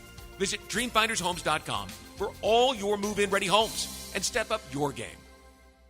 Men suffering from ED or PE, you'll see instant results on your first visit at Prime Men's Medical Center. For a limited time, your initial consultation and first treatment are totally free. You'll even get a gift that enhances performance in the bedroom. Call 904-664-8217. 1010XL is presented by Farah & Farah, the official personal injury law firm of the Jaguars, protecting you and your family. Call 396-5555. Jacksonville. Let's ring up another guest on the All-Pro Roofing phone line. And the high school spotlight rolls on. 1010XL, 92.5 FM. Boy, what a big week it is here. High school football-wise, certainly college football and the NFL with the Jaguars and the Steelers. Of course, Saturday, you have the cocktail party with Florida and Georgia. But before all of that, we got some district championships that will be handed out. And with that, let me welcome in my friend Ciatric Faison, the head coach at Fletcher High School, as they have a district title game Thursday night as they take on First Coast. Ciatric, how you doing? Pretty good. Thanks for having me. Hey, Ciatric, appreciate it. Know it's a busy week for you. All right, from 0-2 with an injured starting quarterback at the beginning of September to now 6 consecutive wins, a quarterback in Marcellus State that's back and has looked very good. Ciatric, you're in year 3 as a head coach, but you spent a lot of time around the high school game. How proud of you are you of your players on their response to the slow start, but in the way they've rebounded this season? Well, I'm pretty proud of them. You know, we started off 0-2, and with Marcellus getting hurt and playing 2 games without him, you know, that was major because our team could have easily put their heads down and say, you know what, we're not going to play that hard until Marcellus get back. But while he was out, we went 2-0, and we held the reins till he got back, and then the rest of our team picked it up until he got 100%. You know, we talked about all the seniors on your team leading up to this season. Was that vital when your quarterback goes down to have that much senior leadership to help carry the team till Marcellus returned? Oh yeah, it was real huge. The senior leadership stepped up, and Karan Davis, who stepped in at quarterback for him, was a big guy that stepped up for us to be a captain and a leader, and he encouraged everybody. Look, I'm not gonna be Marcellus, but I could get us by. Just jump on my back and let's roll. And everybody jumped on board, was excited, and just played hard, not only for the team but for Karan as well. Ciatrick Faison's the head coach of Fletcher. They have a district title game coming up Thursday night against First Coast. Ciatrick, let's talk about the 6-game winning streak. Now, you guys are coming off a bye, so you're well rested. But what was it about the last 6 games? Obviously, the senior leadership, and we know about the quarterback play, but I know your defense has played very well. What's been the key, in your opinion, to winning 6 games in a row? That's obviously not very easy to do. The key was Tallahassee Childs. Once we got beat 33-0, in that third quarter of that game, I was able to say, let's see what guys want to play football. And on defense, we threw in some younger guys who really never played varsity before that stepped up, and after that game became starters for us. So that was big. And then my running back, Keandre Harrell, we was able to lean on a run while Marcellus was out, which made us a two-headed monster as a team. So not only do you have to play our pass, but you have to respect our run too because of him. And that's been putting a lot of people in limbo because they can't stack the box and then they can't just sit on the pass. So that's really been the key for us.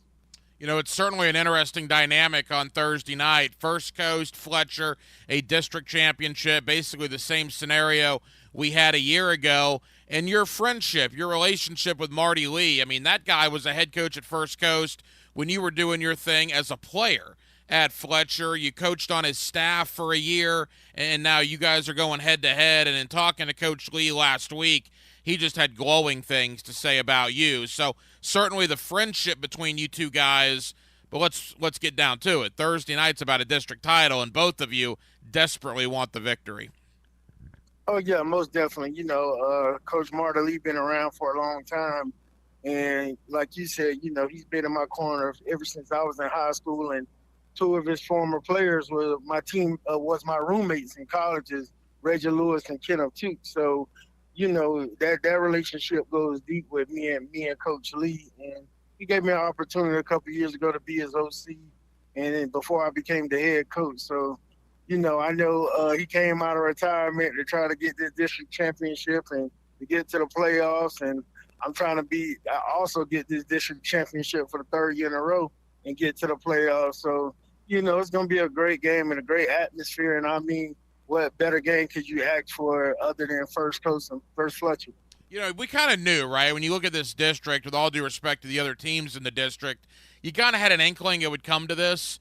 So have you guys been preparing for First Coast, or did you just take it 1 week at a time, and when the game got here, it got here?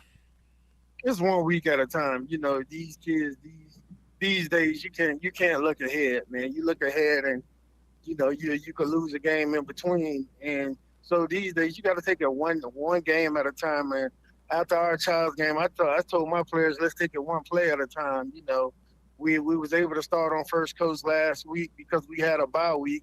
And, you know, we got a short week this week with pretty much 2 real practices and a walkthrough come Wednesday, then the game is Thursday. So, you know, it's all about one play at a time for us. And, you know, don't look at the end score until that clock hits 0. Final moments with Ciatrick Faison, the head coach of Fletcher and First Coast for a district title on Thursday night. Coach, final high school-related topic, because there might be a game in college here in Jacksonville I want to ask you about on Saturday. You rely on your seniors in a game like this? I mean, obviously it's a big game. Do you let them know the ramifications of a game like this? My seniors know already. So, you know, they done been through it. Most of my seniors, they've been in the last 2 district title games with us. And so, you know, I leave it up to the seniors to motivate the underclassmen this week because, you know, you never know. You lose, you go home. You win, you keep going this week. So my seniors, I think they're able to motivate the young guys. Sometimes you as a coach think you can motivate them, but sometimes the best motivation come from their own peers. That brings us to Saturday with your alma mater, the Florida Gators, here at the world's largest outdoor cocktail party. And Seatric, look, I think a lot of people still think Georgia is the better team, but there's a quiet optimism I'm sensing from Gator Nation. I think a lot of Gator fans would have absolutely taken 5-2 through 7 games. And I think Billy Napier and this team may be outperforming some of the expectations that even their own fan base had. What's your thought on Napier to this point and your thought on the ball game on Saturday? Oh, my thought on Napier is pretty good with Coach Napier. You know, I think there's some adjustments that need to be made, and he tried to make them. Sometimes it's too late, but for the most part, he's doing a great job of recruiting, and he's doing a great job for the most part of getting our guys ready for the big games. So I think this week he's going to have them ready for the big games, and I think the game is going to be a lot better than what people think. You know, we've been through a gauntlet so far with our schedule, so I think that gives us a big advantage going into this game this week. You know, you were a star high school player in Jacksonville that came back to play in this game wearing a Gator uniform. Now Carson Beck, who was a star player at Mandarin, comes back in a Georgia uniform as the starting quarterback. Seatric, what's that like, being from Duval County, starring in high school, and getting to play in the cocktail party? Oh, it's huge. You know, you get all your family and friends to come out and support you. And even though you might not, you know, I didn't go to Georgia, but I knew I had Georgia fans that supported me, and he's got the same thing. And, you know, it's very different from going from the sidelines to on the field. And once you get on the field and look at that stadium, how it splits through red, and then it splits to the orange or the blue, you know, that's big. That's very major. So I think Carson's gonna love it, and I think you know he's gonna be excited for the game just because of the fan base. It's a big week. We got a district title game Thursday night, Fletcher and First Coast, and, of course, the cocktail party on Saturday with Florida and Georgia. Seatric Faison, the head coach of Fletcher. Coach, we'll actually be on the Thursday Night Lights post-game this week, so we hope we're talking to you after a district championship win on Thursday night. Best of luck, my friend. And, by the way, happy early birthday to you, sir. I appreciate it. Happy birthday to you, too. And thank you again to Seatric Faison, the head coach of Fletcher, as they have a big district championship game coming up Thursday night, Fletcher and First Coast. Thursday night lights are in session, but of course Friday night lights are in session as well. And that takes us to St. Johns County, where there's a big in-county district matchup coming up between Nice and Ponte Vedra. And with that, let me welcome in Colin Drafts, the head coach of Nice. He's always kind enough to join us here on 1010XL. Coach, how you doing? I'm doing great. I appreciate you guys having me, and just looking forward to the big game on Friday. Yeah, it's a big game. There is no doubt about it. And, Coach, before we get there, you know, look, St. Johns County this year, St. Augustine's getting a lot of headlines, right? Ponte Vedra's getting their fair share of headlines. We always talk about, you know, Bartram and Creekside, but very quietly, you guys there at Nice High School have put together a nice little season, and I would imagine you got to be pretty pleased with how things have gone to this point. Yeah, absolutely. You know, it probably wasn't quite the way we drew it up from the get-go, but we've been, you know, just trying to consistently get better throughout the year. And, you know, here we are right now, 5-3, and opportunity to play for a district championship. So we'll take that for right now for sure. You know, it's been an interesting couple of years for you guys, from the Final 8 2 years ago to obviously last year did not go the way you wanted it to now kind of rebounding a little bit, right? Just talk about the last 2.5 years and some of the trials, but also some of the successes you've experienced. Yeah, I mean, definitely. I mean, you kind of said it best. It's been up and down, to say the least, but we had you know, that was my third year at Nice. We had been building for that. It felt like we could do that, and had the incredible year in 2021, and, you know, 9 wins in the third round Elite 8, and all that was great. And coming into last year, especially with at least Marcus coming back, you know, last year we felt like we could have a good year, and we just didn't hit the mark, and it was tough to go through. But you know, the way I kind of looked at it is you know, what I planned as a head coach in my 4th year, but just more growing pains to try to figure out and navigate how to get Nice back to being a consistent winner. And I feel like this is a great year for us to rebound after a disappointing, season last year. We've got a great group of seniors now. I'm in my 5th year, and these guys know nothing but me in this program now.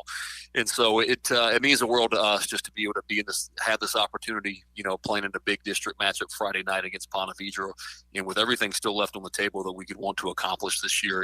It's been a great year. Colin Drafts of Nice, they play Ponte Vedra on Friday night. 5-3, Coach, as you said, and a little bit of everything, right? Some close games, some games that were out of reach because your team performed so well. I mean, despite all of it, right. 5-3 through 8 games, you got to be pretty happy about that. Definitely. I mean, you said it best as well. We opened up week 1 with an overtime win, and then 2 or 3 other wins that we've had have been fourth quarter comebacks, and then we've had a couple games where we've been in command the whole game. And really, our 3 losses, man. I like our schedule against a lot of other people. When we lost to Creekside, they're obviously really good. We lost to Fletcher, right, who's playing for a district championship, and we lost to St. Augustine, who's beating everybody. And we played all 3 of those teams very tough. So I just, those are notches on the belt for us and a great experience. We played some really good competition and feel like we're right where we need to be. Pressure might not be the right word. You tell me, but when you're a coach in St. Johns County with the public school programs down there, good grief. Like we said, St. Aug, Bartram, Ponte Vedra, you guys, Creekside, even the new kids on the block with Tacoy and with Beachside. There is a standard in St. Johns County when it comes to Friday Night Lights. Absolutely. The coaching down here, as far as, the head coaches down here and the staffs that these guys put together do a really good job. The talent level is high. Football is a big deal down here, so week in and week out, if you're playing a county opponent, you better be kind of squared away and ready to play because you're going to go against a well-coached and tough football team. There's no doubt about it. That brings us to Friday night. Now, technically, it's not a district championship, I guess, but let's be honest. The winner of this game, it's all but a district championship, depending on how other things happen on Friday night as well. Just a thought from you on Ponte Vedra. Clearly, Ponte Vedra, winners of 7 games in a row, one of the more successful programs that we've seen here in 2023. Yeah, they're going to be very well coached. They're a tough team. Always going to be a huge game when Nice plays Ponte Vedra. They opened up the year with a close loss to Bartram, and then they've won every game after that. So they're consistent. They're disciplined. They're sound on defense. They can score points on offense. They're a complete team. So I'm just excited for the opportunity to go up against them. I know our players feel the same way. I feel like that we're clicking in many facets of the game as well. It's probably going to be a little bit of a strength-on-strength matchup Friday night, and it's going to be exciting. It's going to be big-time football, Friday night lights, and a great atmosphere. You and I talked about that 3-team district last year. Well, now Tacoy comes in there, and all of a sudden now it's a nice little district. 3 St. Johns County teams, Flagler, Palm Coast as well. So if you win that district, you will certainly have earned it. Absolutely. Yeah, you've got it was only 3 teams last year, obviously, but 3 good teams in my opinion. Then you added Tacoy, and they're having a pretty good year. I think their 3rd or 4th year. So I think it's a very good district. Week in and week out, all the games have been fairly competitive, at least for a little bit. And now you have the Nice Ponte Vedra matchup. And I was kind of looking back on it. I think this probably would be the biggest Nice Ponte Vedra matchup in the last decade, I would think. The simple fact that it's a district game, you look at their record, you look at our record, there's a lot to play for just outside of the fact that it's obviously a big game every year. Coach, invite them out. I know it's at Ponte Vedra, but certainly a lot of Nice folks will make their way. Anytime 2 St. Johns County teams like this get together, it's quite the atmosphere, and I imagine that'll certainly be the case on Friday night. No doubt about it. 7 o'clock at Ponte Vedra's place. We hope to see a lot of green and gold out there, and looking forward to a big time matchup. Colin Drafts of Nice. They got a big one Friday night against an in-county rival and a district rival there in the Ponte Vedra Sharks. Coach, best of luck. We hope we're talking to you under the Friday night lights. Yes, sir. Sounds good. Talk to you then. It's not a game. It's the game. And welcome to Jacksonville for Florida, Georgia. The Florida-Georgia game. It's the world's largest outdoor cocktail party. Kickoff at 3:30 on the home of the Florida Gators. 1010XL. Meet Bruce. Hey there. He's a busy soccer dad who's trying hard to learn the game. Go for the end zone. Whoops. Luckily, other things come easy, like banking with Chase. On a tip from his banker, he set up AutoSave in the Chase mobile app. So what are you saving for, Bruce? Father-daughter soccer camp.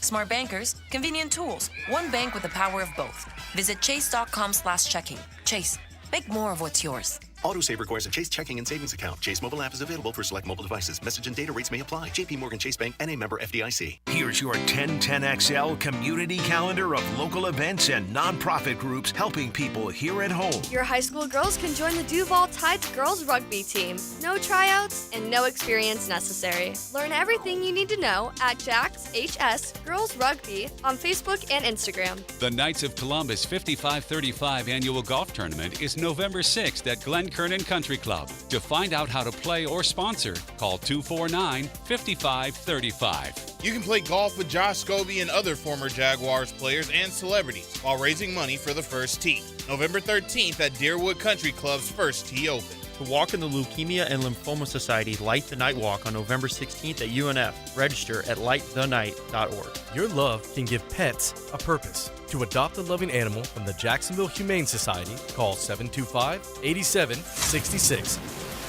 You can find out how to share your community event at 1010XL.com. Hey, it's Angela and Brian Wall. How many companies do you know in this day and age that actually want their potential customers to call their competition and get quotes from them? That's what WonderWorld wants you to do. WonderWorld knows there are other window companies out there, but we also know those other guys. When compared to WonderWorld, they can't offer you the quality at the price that WonderWorld can. And with WonderWorld, you get the absolute best guarantee there is in the window replacement business. If anything goes wrong with your new WonderWorld windows, 5 years from now, 10, 15, 50, WonderWorld and I will be there to fix it for you. You get peace of mind with WonderWorld, and to top it off, WonderWorld windows increase the value of your home. So look what you get with WonderWorld. Quality windows, low price, the best guarantee in the business, energy savings, and an increase in the value of your home. A win-win for you. Call Window World today and get your free in-home estimate or see them online at windowworldneflorida.com. Window World, simply the best for less. Thank you for your business. Window World also offers energy-efficient doors. Time now for a medical recap. A health and wellness tip from Jaguars head team physician, Dr. Kevin Kaplan. Strength and resistance training are some of the best forms of exercise you can do to strengthen your muscles and improve your body composition. It may also lead to important improvements in metabolic health, meaning your blood sugar levels are easier to manage, and it also increases how many calories you burn at rest. The Physical Activity Guidelines for Americans recommends resistance training twice per week in addition to cardio training. Let's get fit, Jacksonville. Bridging the gap between the First Coast and the swamp. Gators. I'm Taylor Dahl. Join me for the Gator Report on 1010XL as I break down the latest storylines in Gator Nation. Brought to you by Darley's Plumbing, where quality counts on 1010XL. Are you ready for the ultimate happy hour experience? Look no further than Bellwether, downtown's undisputed champion of good times. It's Tuesday through Saturday from 4 to 7 p, with the exception on Friday when happy hour starts at 11 a.m. Rally the team and head over to Bellwether. The vibe is full and the food is unbeatable. Free parking after 6 p on weekdays and all weekend. Bellwether Restaurant, where great food and the best happy hour in town come together for an epic win. Do you have a VA loan? In this housing market, homeowners with VA loans have access to a ton of instant cash. Hey, it's Prosser here. Do you need cash to pay off credit cards and other high-interest loans? Does a check for 80 or 90 grand sound about right now? Well, Loan Pronto is helping veterans every day get the money they need with a quick and easy zero-cost cash-out refi with zero closing costs. With a VA loan, it's really cool because you can access up to 100% of your home's value. Use that money to pay off credit cards, home equity lines, car loans, consolidate all your payments into one check per month, and close in 2 weeks.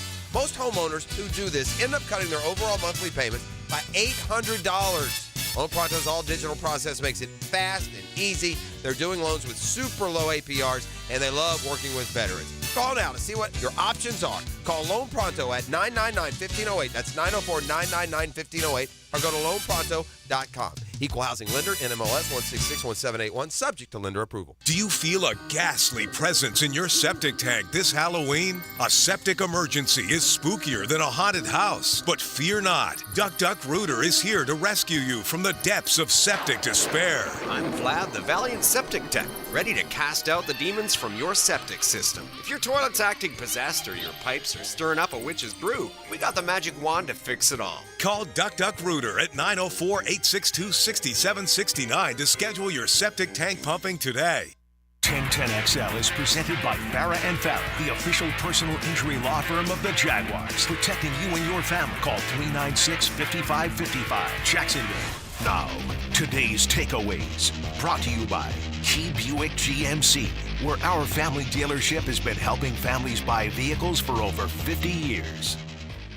And thank you to Colin Drafts, the head coach of Nice, for joining us tonight here on the High School Spotlight. My big takeaways of the evening here on Hacker After Dark. Well, one of them is when I had a conversation with Brent Beard earlier tonight.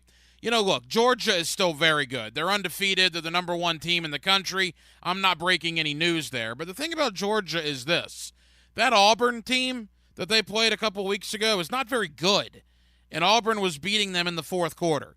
Vanderbilt, obviously not very good. And Vanderbilt hung around with them a little bit in the second half. With that as a backdrop, I'm not telling Florida they need to win the game on Saturday. Far from it. In fact, I'm certainly picking Georgia to win the game. But what I am telling Florida is you need to hang around. If Auburn hung around and if Vanderbilt hung around, there is absolutely no reason why the Florida Gators cannot hang around with Georgia on Saturday here in Jacksonville. Again, asking a team to hang around for a little bit is not asking them to win. I'm not asking them to do that. I'm asking them to be in the game, you know, middle of the third, late in the third, just like Auburn was against Georgia and just like Vanderbilt was against Georgia. My other big takeaway in the National Football League, look, the Jaguars back to work tomorrow. It's a big game up in Pittsburgh on Sunday. 5-2 Jacksonville, 4-2 Pittsburgh. It's the first of many big games the Jaguars have. Do you realize the next 10 games, right, on the Jaguar schedule? 4-2 Pittsburgh, 5-2 San Francisco, 5-2 Baltimore, 4-2 Cleveland, 3-3 Cincinnati, right? It is an interesting schedule for the Jaguars over the next 10 weeks, and it begins on Sunday up in Pittsburgh. Well, that'll just about do it for what has been a very, very busy Tuesday night edition of Hacker After Dark, our late night show here on 1010XL and 92.5 FM. And as always, Jacksonville, we certainly appreciate you guys staying up late with us. We have a ton of people to thank. Again, the High School Spotlight, thank you to Colin Drafts, the head coach of Nice. They have a huge in-county district matchup on Friday against Ponte Vedra. Also, thank you to Seatric Faison, the former Florida Gator running back, the current head coach at his alma mater of Fletcher High School. They have a district championship game on Thursday night, Fletcher and First Coast. So again, Seatric Faison of Fletcher and Colin Drafts of Nice. Appreciate both of those head coaches for joining us tonight. Thank you to David Steele, the television play-by-play voice of the Orlando Magic. He's been doing it now for 30-plus years as Orlando tips off